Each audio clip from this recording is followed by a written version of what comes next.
Na sua Bíblia, Romanos capítulo 10, verso 17. Amém.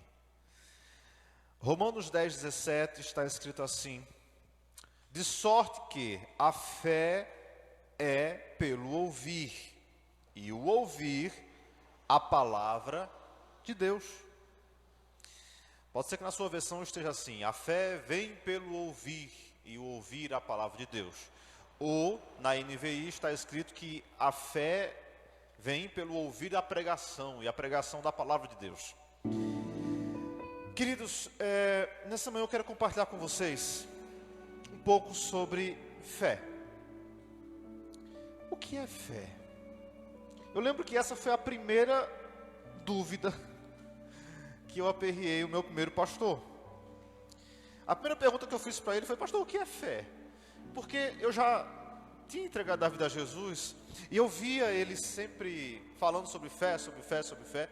E um dia eu perguntei a ele assim: certo, mas o que é fé? Fé é o quê? E aí ele foi bem direto, ele falou: fé é acreditar. Quando você tem fé, é porque você acredita.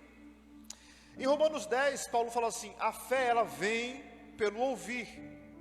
Aqui ele ensina o caminho para a gente chegar ao estágio, ao nível da fé. A fé vem pelo ouvir. Você está aqui nessa manhã porque um dia você ouviu a palavra de Deus, o chamado do Senhor. E ao ouvir, a fé chegou no teu coração. Você acreditou: bom, é disso que eu preciso, é isso que eu necessito, é esse Deus que eu preciso. E a fé gerou em você a necessidade de buscar o Senhor.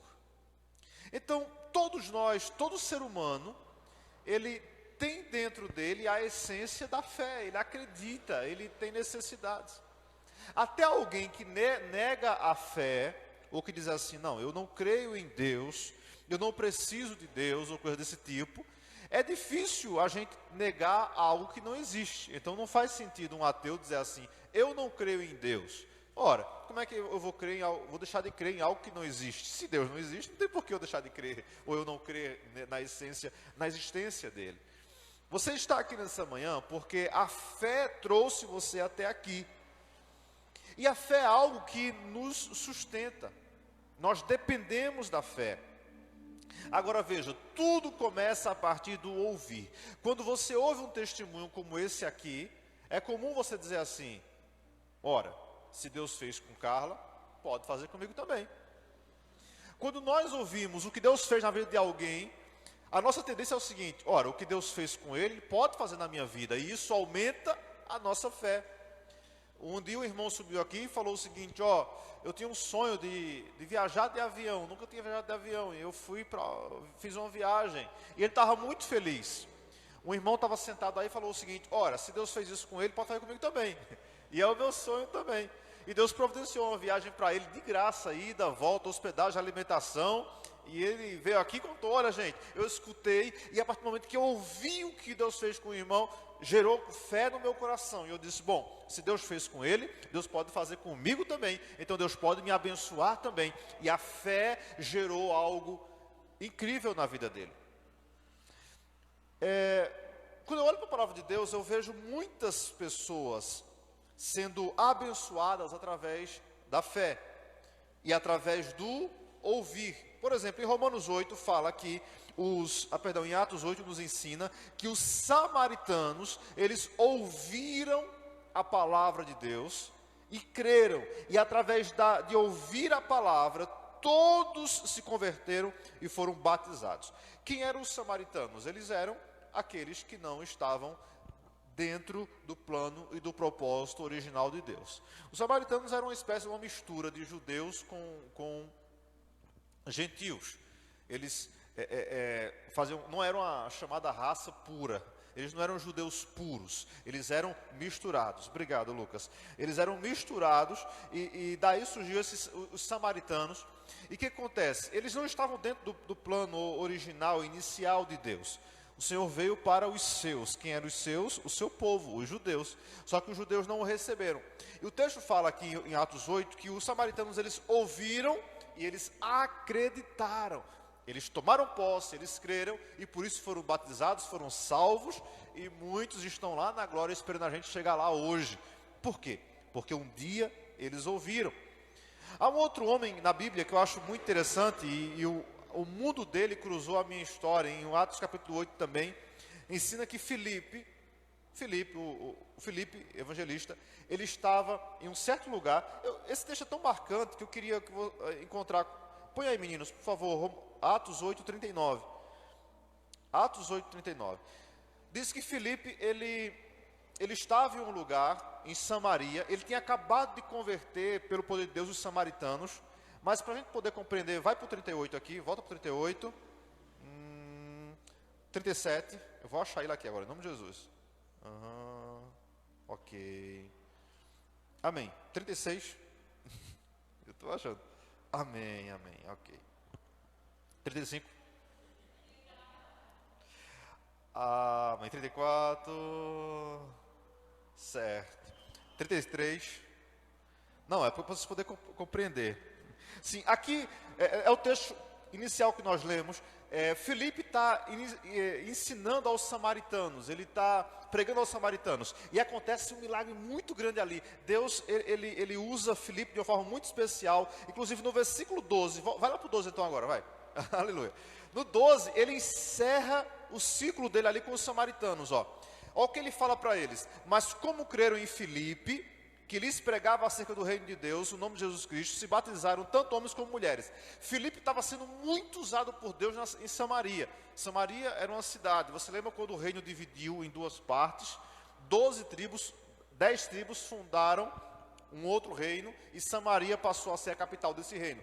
E agora a gente está aqui milhares de anos depois com Filipe, levado por Cristo pela palavra de Deus, levando a palavra de Deus aos samaritanos. E eles recebem, eles convertem. Deus está usando Filipe grandemente ali em Samaria. Mas, versículo 13, olha o que acontece no 13.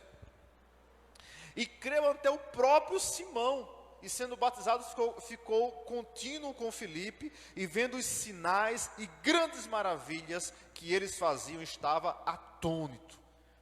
Deus estava usando muito Filipe em Samaria. Imagina você ir para uma cidade e a sua pregação funcionar, e as pessoas começam a crer, elas começam a ser usadas, elas começam a ser abençoadas por Deus. Ou seja, Filipe aqui, ele estava num ministério assim muito produtivo.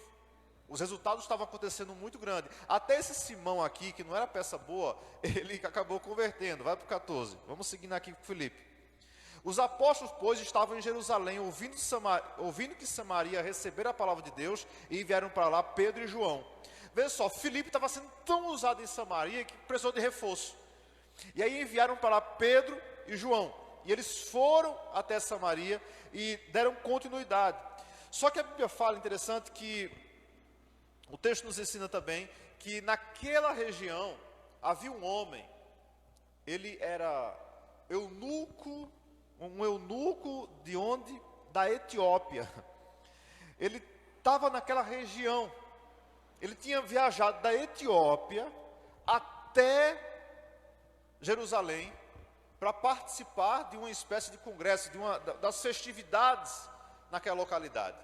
E olha que interessante, ele saiu da Etiópia, olha no mapa o que é a Etiópia, e olha onde é Israel, é muito longe. E ele ia numa carruagem. Há alguns que dizem que a Etiópia daqui não é a Etiópia atual. Mas, de qualquer forma, até o que eles traçam ainda é muito longe, a distância é muito grande. E imagine você percorrer uma distância dessa na carruagem, sendo puxado por carros, aliás, por cavalos, e era um homem do alto oficial. E ele está viajando, ele faz essa viagem. E aí Deus pega Filipe, é o primeiro caso que a gente tem assim, há uma palavrinha para isso, né? Parece um filme. Filipe está ali em Samaria, e Deus arranca Filipe de lá. Filipe some do meio do povo e aparece no caminho. E aí nós vamos lá para o versículo, agora sim, versículo 39, lá garotos. Ele vai para o 39, Filipe aparece ali e começa a correr de lado da carruagem do eunuco. Porque o eunuco está lendo, mas não está entendendo o que ele está lendo. E Deus fala assim: ó Filipe, se aproxima dele. Vai lá, vai correndo atrás desse homem. Ele vai, ele começa a ensinar o homem. Ele entra na carruagem daquele homem. E agora o versículo 39 diz que eles entram na água. Depois da pregação, aquele eunuco acreditou. Ele falou assim: Filipe, eu estou vendo a água ali. O que é que me impede de ser batizado? Ele disse: nada. Os dois entram na água. Filipe batiza o eunuco. E acontece algo incrível também de novo aqui, ó. O Senhor arrebatou Filipe e não o viu mais o eunuco. Ou seja, quando eles saem da água após o batismo, mais uma vez, vejam, sabe o que eu consigo enxergar aqui em Atos 8? Deus tem pressa. Porque Deus tem pressa, irmã, e tem pouca gente para trabalhar. Porque Filipe está em Samaria, ele é usado ali, aí Deus arrebata Filipe de Samaria e agora ele aparece na estrada ali junto ao eunuco. Ele vai lá, batiza o eunuco, aí versículo 39 diz que Deus o arrebata, ele some dali e já aparece em outro lugar. Deus tem tanta pressa em salvar, tanta pressa em libertar, tanta pressa em fazer milagres, e a oração dele continua de pé hoje: rogai, pois, ao Senhor da seara, para que envie mais ceifeiros para a sua obra. Às vezes Deus tem que multiplicar as coisas para poder fluir a obra dele. Será que Deus não tinha outro homem naquela região? Quem sabe Filipe estava com o coração disposto naquele momento, e Deus levanta ele. Agora vê que interessante, e Filipe estava muito bem em Samaria. Deus arranca ele de lá, coloca ele no caminho deserto. Muitas vezes a gente não entende porque que Deus coloca a gente em caminhos que a gente não queria entrar. Aliás, a gente é difícil compreender por que a vontade de Deus geralmente é diferente da nossa vontade. Já percebeu isso? Que você quer uma coisa e Deus quer outra? E já percebeu que de um jeito ou de outro a vontade dele prevalece sobre a nossa vida? Você fala: Deus, não era isso que eu queria para a minha vida. Deus fala: mas não é o que você quer, é o que eu quero. Eu acho que talvez muitos de nós essa manhã queria estar descansando em casa. Trabalhou muito, semana corrida, mas Deus fala assim: vai-te embora. Você acordou mais cedo do que eu imaginava, né?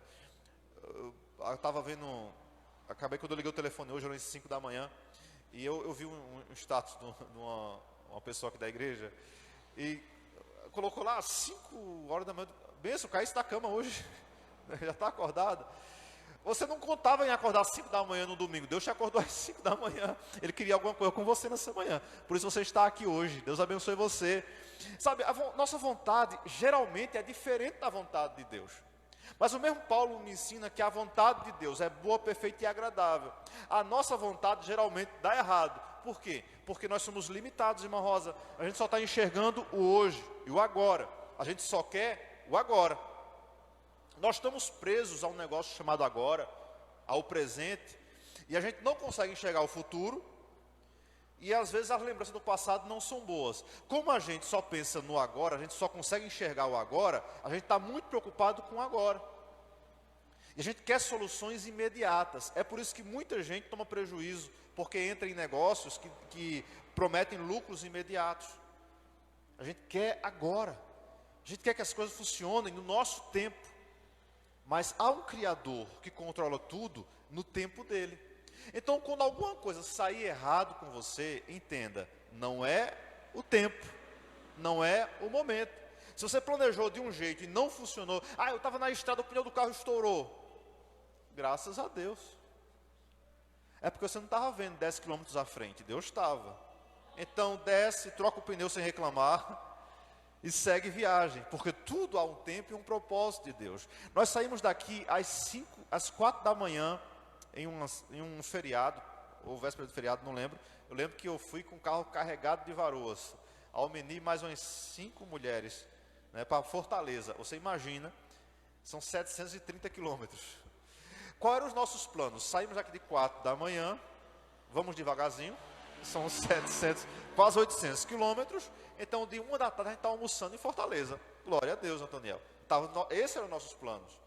Isso faz, eu acho que 1 ano atrás. O Wilson estava no time também, né?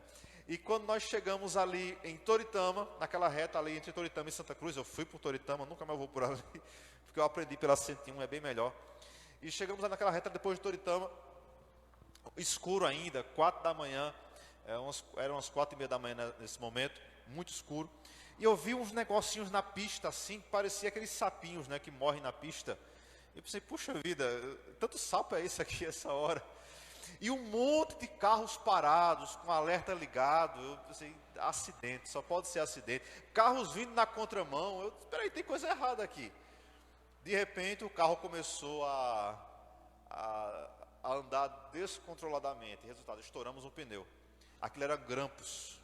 Havia tido um assalto em Santa Cruz, explodiram os bancos lá e na saída espalharam grampos pela pista e cortamos um pneu do carro, um dos pneus do carro. Conseguimos nos arrastar até em frente a um hotel, que tem um espaço lá. E aí, resultado, tivemos que tirar parte da bagagem do carro. O macaco não conseguiu levantar o carro. Aí eu descobri que a Toyota colocou um macaco no carro que não consegue levantar o próprio carro, porque foi o pneu da frente. Quando você levantava todo o macaco, o pneu ficava colado no chão ainda. E o tempo passando, e amanheceu, ninguém parava para ajudar, porque todo mundo com medo do assalto. Então, onde é que a gente conseguiu um macaco? Não dava área lá, ainda hoje não dá, porque é a região baixa. Você não tinha para quem ligar, você não tinha ninguém para ajudar, e não havia uma solução. E o tempo passando, e o tempo passando, o tempo passando. Aí já era quase 7 da manhã, a gente estava lá no mesmo lugar. Aí o Ilza, muito usada por Deus, teve uma ideia brilhante. Ela disse, só tem umas pedras ali dentro do mato ali. Era quando estava construindo aquela BR lá, duplicando. Tem umas pedras ali. Aí tivemos uma ideia interessante, colocamos uma pedra debaixo do macaco. Aí levantei o carro, peguei uma pedra enorme, suspendi o carro com aquela pedra, coloquei uma outra pedra debaixo do macaco, o carro é pesado, e conseguimos trocar o pneu. Só que aí já era quase 8 da manhã. A gente ia chegar de Fortaleza de 1 hora da tarde. Agora isso já, todo mundo suado, entra debaixo do carro, sai, carrega a pedra, traz pedra, leva a pedra. Desse dia em diante eu decidi, nunca mais eu ando sem um homem no carro, um outro homem entra no carro comigo. Porque ficou só eu para dar conta do carro lá. Toda viagem longa tem que ter mais um homem para pelo menos ajudar a empurrar o carro, em nome de Jesus. A gente vai aprendendo, Antoniel, né? Por isso que eu te levo quando eu viajo. Já vou preparado. Então o que acontece? Por que você acha que eu ando tanto com o Raimundo? O Raimundo é forte, gente. Ele, né, para empurrar carro, para tudo, é com ele. E aí, já era quase 8 horas. Quando entramos no carro, gente, e agora? A gente segue viagem ou querem voltar para Surubim? Mas a gente conseguiu ainda chegar em Pão de Açúcar. Chegamos em Pão de Açúcar, achamos uma borracharia, porque tem que consertar o suporte do carro, né? E o que acontece? A fila estava grande na borracharia. Imagina, um monte de carro lá, o pneu estourado.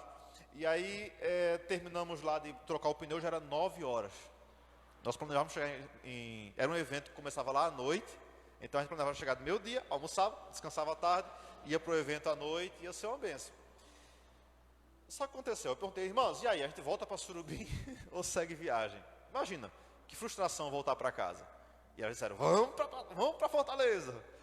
Tá bom, lá vai eu. Só tinha eu para dirigir, então vamos dirigindo para Fortaleza. Chegamos lá quase na hora do culto. Chegamos, descemos, passamos rápido, tomamos banho bem rápido, correndo para a igreja e fomos lá participar do evento. O que era para chegar de 1 da tarde, chegamos de 6 da noite. E sabe o que eu aprendo com isso?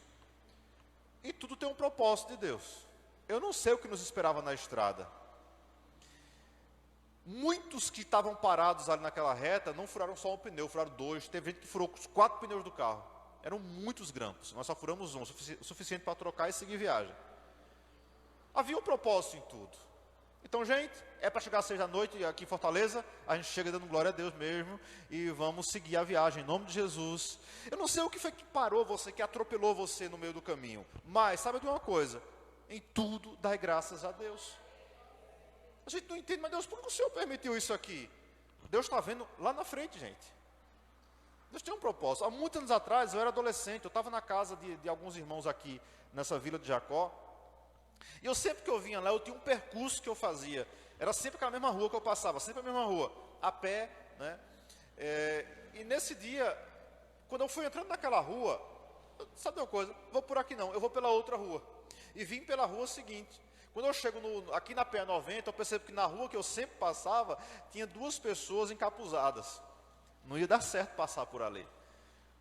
Deus sempre vai mostrar para você uma direção diferente. Agora, cabe a você entender, se não foi por aqui, é porque Deus não queria que fosse por aqui. Se eu atrasei, é porque Deus entendeu que era preciso atrasar. Aquilo que está no nosso controle, no nosso natural, é porque a gente planejou. Se algo sai do nosso controle, então automaticamente ele entra no controle de Deus. Então deixa Deus controlar, que Ele sabe o que Ele está fazendo. Você confia em Deus? E se você confia, não se aveste não. Porque Ele tem um propósito em todas as coisas. Filipe estava em Samaria, estava muito bem. Deus o arrancou dali e colocou ele no deserto. Para correr atrás de um carro. Vê, corre de louco, não é não? Correr atrás de carro. Ele começou a correr atrás da carruagem desse eunuco, alcançou, entrou na carruagem, evangelizou o homem, ele ouviu, ele aprendeu, ele foi batizado e depois, versículo 39 diz que Deus arrebatou Filipe dali. E Filipe já aparece em um outro lugar. Às vezes a gente não entende, porque Deus arranca a gente de um canto, coloca a gente em outro, sai mudando de lugar. Deus tem propósito em todas as coisas. Se tem alguém estratégico, é Deus. Deus tem, tudo é estratégia de Deus, sabia? Por que você acha que Deus colocou as pessoas que Ele colocou no teu caminho? Tudo é um propósito. Eu sempre digo, às vezes, a primeira vez que eu vi Almeni foi no domingo à tarde. Naquele cruzamento ali da Caixa, ali, não tem aquela cena da Caixa? Eu estava atravessando. E ela vinha na moto, quase me atropela. E eu olhei para aquela criatura. Mas peraí, era um domingo à tarde, deserto, de repente aparece uma moto. E quase sou atropelado pela moto. E eu conheci ela pelo cabelo, o cabelo bem cacheado. E eu lembro. E foi, eu digo, mas aquela baixinha, invocada, quase queria me matar aqui. E depois, um tempo depois, a gente está num culto. Aliás, eu fui convidado para um estudo numa casa. Quando eu chego lá, quem é que está lá? A baixinha. Tem negócio aqui, alguma coisa tem aí. E aí, dali por diante, depois a gente foi congregar junto, na mesma igreja, que quando eu chego lá, quem é que eu encontro? A baixinha está lá. Aí você não entende às vezes as coisas, mas tudo tem um propósito de Deus. Amém? No dia que a gente foi começar a namorar, na verdade, acho que ela deve estar assistindo o culto, né, que ela está se preparando para ir para a feira. No dia que a gente foi começar a namorar, vê que interessante, tinha uma outra pessoa na igreja. A igreja tem esse negócio, né? Não tem uns crentes casamenteiros. Na verdade, tinha uma outra pessoa, um irmão, que estava combinando me sequestrar para levar para jantar depois do culto. Esse negócio de comer depois do culto é sempre perigoso. Ele falou assim, olha, a gente vai jantar depois do culto. Só que na cabeça desse irmão, ele ia levar uma encalhada que tinha por lá, para tentar, né, tentar me enrolar. Só que eu não estava sabendo de nada. E ela ficou sabendo. E eu fiquei sem entender nada. Porque depois ela ficou sabendo e ela falou assim, não, quem vai chamar sou eu. Mas ela não tinha coragem de me chamar. Aí acabou que usou outro amigo. Os amigos nessa hora são bem interessantes, né? E ele foi lá, um outro colega falou assim, me chama, vamos lá, vamos jantar depois do culto. E eu disse, não, mas já me chamaram já. Ele falou, não, mas ele sabia de tudo, eu não sabia de nada, né? Estava tudo armado ali, né? Ele, não, mas vamos comigo que é melhor, tu já anda muito com ele, né? Que é teu amigo também, né? Tu já anda muito com o Hugo, então vamos comigo. Eu disse, mas rapaz, eu vou dar um não para o Hugo de novo. Eu estava armando tudo, eu não sabia. E resultado, eu fui com essa segunda equipe. Veja que interessante. E quando chegaram lá, eram umas 5 pessoas, deixaram eu e o Almeni no canto da mesa. Olha que covardia, irmão Antônio. Lá no canto da mesa, um olhando para a cara do outro, e foram tudo ir conversar no outro canto da mesa, uma mesa bem grande. E a gente ficou lá olhando para a cara do outro, né? Sem saber o que fazer, tudo tímido, tudo matuto. Enfim, e resultado, 14 anos de casado, 15 anos de casado esses dias aí. O que eu quero que você entenda? Se uma coisa fugiu do seu controle, deixa rolar, porque Deus está no controle de tudo. Eu estava pensando desse jeito, mas apareceu aqui, gente, a Bíblia fala que aquele que é nascido de Deus, aquele que tem o Espírito Santo sobre ele é como o vento. Ou seja, o vento vai conduzindo ele, o Espírito Santo que vai conduzindo ele. Você não precisa se preocupar, Deus leva você para onde Ele quer, Ele muda o tempo, Ele muda as estações, e sabe de uma coisa, os planos dele sempre serão melhores que os seus. Por isso não chore hoje por uma perca de hoje, porque a perca de hoje pode ser lucro para você amanhã, em nome de Jesus. O apóstolo Paulo fala, o morrer para mim é lucro. Dizem até que Paulo, além de fabricante de tendas, ele era dono de funerária, né? Porque ele fala assim, a morte é lucro, né? Morrer é lucro. Então, mas ele fala assim, ok, perder a vida aparentemente pode ser ruim, mas para quem teme ao Senhor é promoção. É por isso que o diabo, ele muda de estratégia sempre. Ele não está preocupado necessariamente em matar os cristãos, porque matar crente é promovê-lo, né? Ele quer realmente afastá-lo do Senhor, porque ele derrota ele aqui nessa terra. Mas em nome de Jesus, você está ouvindo nessa manhã, que a fé chegou no teu coração, e o nosso Deus vai te usar grandemente. Há um outro homem na Bíblia aqui, que eu acho interessante, que ele ouviu a palavra de Deus. Vamos para Marcos, meninos, aí, Marcos 10, 46. Olha o que diz Marcos 10, 46. Então chegaram a Jericó, quando Jesus e seus discípulos, juntamente com uma grande multidão, estavam saindo da cidade.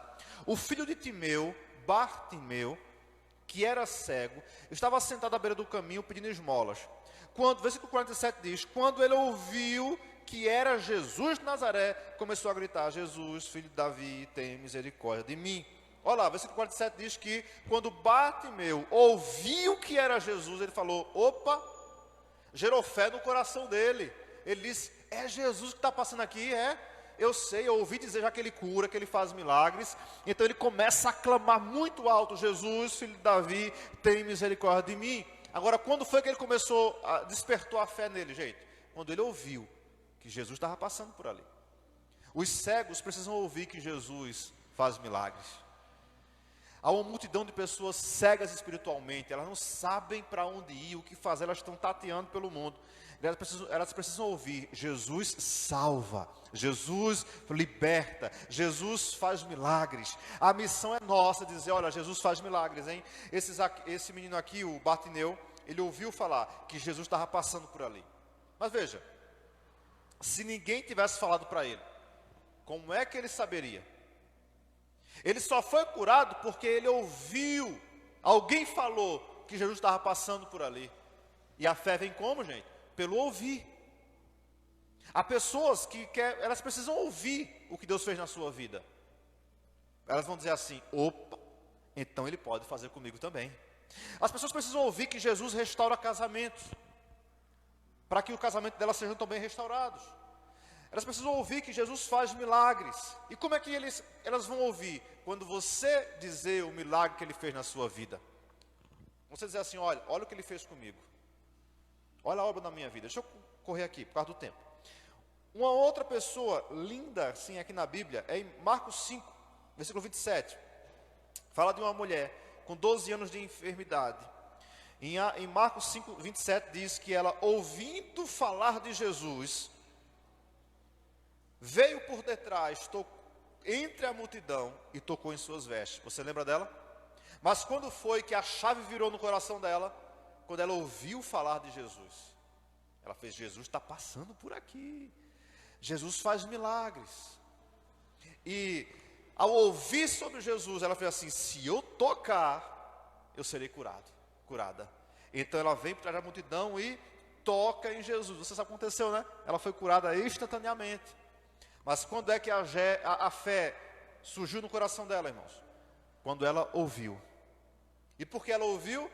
Porque alguém falou. Se ninguém tivesse falado de Jesus para essa mulher, ela teria morrido de hemorragia. Mas alguém falou assim, olha, Jesus, Ele cura. E Ele está por aqui pela região. Ele está chegando. Opa! Irmãos, tem coisa mais terrível. Imagine você, estamos numa pandemia, milhares e milhares de pessoas mortas. Imagine que alguém descobre a cura, a vacina exata, já descobriram, né? Mas imagine que naquele auge ali de abril desse ano, abril, maio, alguém descobre o remédio, a cura exata para o coronavírus, e a pessoa guardasse a fórmula só para ela. Era uma maldade, não era? Ver milhares de pessoas morrendo, a pessoa ter a solução, ter o remédio exato, ter a cura e não oferecer a cura. Assim é aquela pessoa que ela tem Jesus, ela sabe que Jesus salva, mas não compartilha com ninguém. E ela vê amigos se perdendo, parentes se perdendo, pessoas se perdendo, multidões indo para o inferno, e ela não compartilha aquilo que está com ela, a cura que ela tem, o milagre que ela tem. Agora tem uma coisa, a gente faz isso muitas vezes porque a gente fala, eu falo e o povo nem liga. Uma coisa é você oferecer o remédio e o paciente não tomar. Outra coisa é você ter o remédio e não oferecer a ele. Ok? Se eu tenho o remédio, se eu ofereço, se a pessoa vai tomar ou não, aí é com ele. Agora, eu não posso ter o remédio e esconder do paciente. há uma multidão de pessoas enfermas espiritualmente e você tem a cura. Jesus está na sua vida. Eles querem o que você tem, então ofereça para essas pessoas em nome de Jesus. Amém? Essa mulher, ela ouviu e ela tomou posse. Eu usei aqui só o Novo Testamento, né? Mas tem uma mulher no Antigo Testamento também que eu acho muito interessante. Depois você lê com calma, é Josué 2, fala sobre uma mulher chamada Raabe. Ela era uma prostituta, uma mulher terrível nos padrões morais de Jericó. Só que Raabe, ela faz uma declaração de fé que em todo o Antigo Testamento, raramente você encontra uma declaração como essa. E de mulher, eu acho que essa é a única. Meninos, vamos lá, deixa eu ler essa declaração de Raabe. Josué capítulo 2, versículo 10. Vamos comigo aí. Josué 2,10. Olha o que Raabe fala. Pois temos ouvido como o Senhor secou as águas do Mar Vermelho perante vocês quando saíram do Egito. E que vocês fizeram ao leste do Jordão e de Sion em Og, e dos reis dos amorreus que aniquilaram. Quando soubemos disso, o nosso povo desanimou-se completamente, e por causa de vocês, perderam a coragem, pois o Senhor, o seu Deus, é Deus em cima nos céus e embaixo na terra. Como é que Raabe conseguiu gerar essa fé no coração dela? Quando ela ouviu o que Deus fez. Ao ouvir o que Deus fez com o povo dele, ela fez: esse Deus é diferente. Tem algo especial com ele. Não é como os deuses aqui de Canaã. Esse Deus é diferente. E através do que ela ouviu, a fé entrou no coração dela. Ela escondeu os espias que Josué enviou. Ela foi a única salva, junto com a sua família, em uma cidade inteira que foi destruída. Deus derrubou toda Jericó. A única casa que ficou de pé foi a de Raabe. Porque quando você ouve, e quando a fé entra no teu coração, 1000 cairão ao teu lado, 10.000 à tua direita, mas você não será atingido. A Bíblia fala que as muralhas de Jericó ruíram, elas foram implodidas. Mas quando toda a muralha caiu, ficou um pedacinho dela de pé. Justamente a casa de Raabe, ela morava na muralha. E a casa dela permaneceu de pé, porque foi promessa de Deus. Ela acreditou, tomou posse, e Deus a abençoou. Em Hebreus capítulo 11, tem a galeria dos... 11? Acho que sim. Tem a galeria dos heróis da fé. E quem que está lá? Raabe. Como exemplo de mulher de fé. E como é que Raabe entra na galeria dos grandes? Nessa galeria está Abraão, Isaac, Jacó, Sansão. Está só gente top nessa galeria lá de Hebreus. E qual é a mulher que aparece lá? Raabe. E o texto fala assim: e Raabe, pela fé, escondeu os espias. Ou seja, foi uma bênção nas mãos de Deus. Quando você olha a genealogia de Jesus, quem aparece lá? Raabe. Raabe foi bisavó de quem? Do rei Davi. Ou seja, Deus transforma, gente, aquilo que não é, em coisas preciosas, quando alguém decide colocar fé no seu coração. E como é que a fé chega? Quando você ouve a palavra de Deus. Deus não despreza ninguém que se dispõe a crer no Senhor. É por isso que é comum em igreja, por exemplo, pessoas entrarem embriagadas, ouvir a palavra. E a gente não pode desprezar essas pessoas. Nós tivemos essas 2 semanas, esses 2 últimos cultos, 2 conversões lá em Passira. Na quinta-feira entrou um homem muito embriagado e ele entregou a vida a Jesus. Ele ficou tão contente que ele estava cheio de dinheiro no bolso, queria dar o dinheiro todinho. Não, fica com esse dinheiro aí, em nome de Jesus. Ele ficou tão alegre. Não, está aqui esse dinheiro. Não, homem, fica com esse dinheiro aí. Pode ter alguém filmando aí, ó, que situação para a gente aqui. Não, guarde. Ele estava muito embriagado. Mas, ó para onde ele foi? Para a igreja. Ontem chegou um também, muito, não tão, mas bem embriagado. Mas ele já chegou chorando na igreja. Depois do culto ele correu lá para frente, se ajoelhou, oramos por ele. E sabe o que eu entendo? Eu quero crer que naquele momento Deus tratou com ele. Na volta para casa passamos por ele. Ele estava na bicicletinha dele, parando na frente de um bar. Alguém pensou, ele vai beber. Eu disse, vai não, ele vai despedir dos amigos. Vai dizer, gente, a partir de hoje não volto mais aqui, em nome de Jesus. A gente sempre tem que acreditar que Deus, Ele faz milagres e que Ele transforma pessoas. Porque, irmãos, se o diabo poderia colocar uma pessoa embriagada para qualquer lugar da cidade, se ele bota dentro de uma igreja, é porque ele perdeu o controle sobre aquela vida. É porque há um propósito sobre aquela vida. Então nós temos que crer, orar. Ele pode converter todos os cultos, todo culto ele lá à frente, todo culto receber oração, não tem problema. Mas Deus vai gerar fé naquele coração, porque ele está ouvindo a palavra, e o Senhor fará milagres em nome de Jesus. Eu encerro aqui agora. Todos nós cremos aqui que a fé vem pelo ouvir, não é não, gente? Amém? É você ouve e a fé acontece. Mas olha que interessante. Em Romanos 10, Paulo faz uma pergunta. Romanos 10, versículo 13, meninos, vamos lá. Romanos 10, 13. Porque todo aquele que invocar o nome do Senhor será salvo. Aleluia. Romanos 10, 13. Porque todo aquele que invocar o nome do Senhor será salvo. Agora, olha que pergunta assim incômoda. Versículo 14.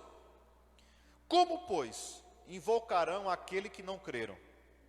E como crerão naquele de quem não ouviram? E como ouvirão, se não há quem pregue? Paulo faz 3 perguntas aqui, dolorosas para a gente. Ele fala, a fé vem pelo ouvir. Ok, beleza. Aí no versículo 13 ele fala, ora, aquele que invocar o nome do Senhor será salvo. Até aí nós entendemos. Aí ele fala, mas tem um detalhe. Quem? Como é que eles vão invocar um Deus que eles não conhecem? Como que eles vão crer naquilo que eles nunca ouviram? E outra, como que eles vão ouvir se não tem quem ensine a eles? Vai lá para o 14, meninos, bota essas perguntas aí. E eu encerro aqui essa manhã com essas perguntas. Como que as pessoas vão invocar um Deus que eles não conhecem? Como que elas vão crer em alguém que ele nada ou muito pouco ouviram? Porque o mundo lá fora aprendeu que Deus é um garçom. Quando você quer alguma coisa, pede a Ele que Ele dá. Mas não é esse o Deus da Bíblia. As pessoas estão tão acostumadas com Deus assim, olha, pastor, elas falam assim, eu vou para a igreja para agradecer. Ou senão ela fala assim, eu vou para pedir. Não, a igreja não é lanchonete que você só vai pedindo, Deus é o garçom, então, o garçom, manda, garçom, me dá. Não, Deus é um Deus de relacionamento. E é esse Deus que as pessoas precisam entender, mas como vão crer de quem nada não ouviram? Falem para as pessoas um Deus que se relaciona, do Deus que quer tempo com você. E a outra pergunta de Paulo mas como eles ouvirão, se não há quem pregue? Aí ele fala com a gente, Marcelene. Como que os nossos amigos vão ouvir se a gente não pregar para eles? Como que Surubim vai ouvir se a gente não ensinar a eles sobre isso? Vai esperar por uma pessoa só? Não, Deus conta com cada um de nós. É por isso que daqui a pouco eu vou reunir aqui com o pessoal do Projeto ID. Por quê? É uma forma da gente alcançar pessoas. E sabe o que eu acho interessante? Uma irmã, ela está afastada não, mas eu vou dizer que ela está em um período em quarentena, porque ela está com alguns sintomas e está esperando só o resultado do exame para poder ir para o culto e tal, então ela está isolada. E ela falou comigo ontem, ela fez, pastor, como é que eu faço? Eu quero muito participar de novo, já entrei na primeira, vou entrar na segunda, mas eu estou nessa situação, eu não vou sair de casa agora. Eu disse, não, fique em casa, fique aí quietinha, até sair o resultado do seu exame, mas você começa quando você receber a cura. Aí você começa a abençoar pessoas. Mas quando eu olho, isso aqui já era 10 da noite, eu recebi uma mensagem dessa irmã, ela enferma, se recuperando de uma enfermidade, mas com o coração, eu preciso abençoar vidas, eu preciso falar de Jesus para as pessoas, eu preciso pregar para que elas possam ouvir. Vocês estão entendendo a necessidade? Gente que o coração está ardendo assim, eu preciso ir, eu preciso falar. As pessoas, elas têm vontade de ouvir. Mas se eu pregar e a pessoa não aceitar, se eu passar 7 semanas dando estudo e elas não aceitarem, eu volto ao que eu falei no começo. Você pode dar o remédio para o paciente, se ele vai tomar ou não, aí já não é com você. Mas você pode dar o direito delas aceitarem esse remédio que é Jesus. Você pode ficar em pé comigo nessa manhã? Quem pode, fica em pé comigo. Carla, vem para cá. Eu quero muito nessa manhã, antes de orar com você, terminar com essa canção, que fala muito ao nosso coração. Ela é nova aqui, coloquei lá no grupo da igreja para os irmãos aprenderem. Deus nos convida a colocar tudo no altar. A nossa vida tem que ser uma oferta ao Senhor. Eu li sobre uma história bem antiga, que em um certo lugar, um parece que naqueles mundos da África, em um culto como esse, um culto muito abençoado. Na hora da oferta, o irmão passou recolhendo ofertas, aí um garotinho, ele baixou a mão do irmão e queria entrar dentro da sacolinha da oferta. O irmão fez, não dá para entrar aqui dentro não. Alguém imaginou, menino sem vergonha. Mas ele falou o seguinte, é porque eu não tenho nada para dar, eu sou a oferta. Eu quero entrar aí. Eu sou a oferta. Esse entendeu, era uma criança, mas ele entendeu. Eu sou a oferta. Amém? Assim como os moravianos, a gente tem que dizer, Senhor, que o Cordeiro receba a recompensa dos seus sofrimentos através da nossa vida. E fazemos isso quando nós somos uma oferta. Cada letra dessa canção nos ensina muito sobre isso. Deus nos chamou para confiar nele. Vamos louvar o Senhor? Amém?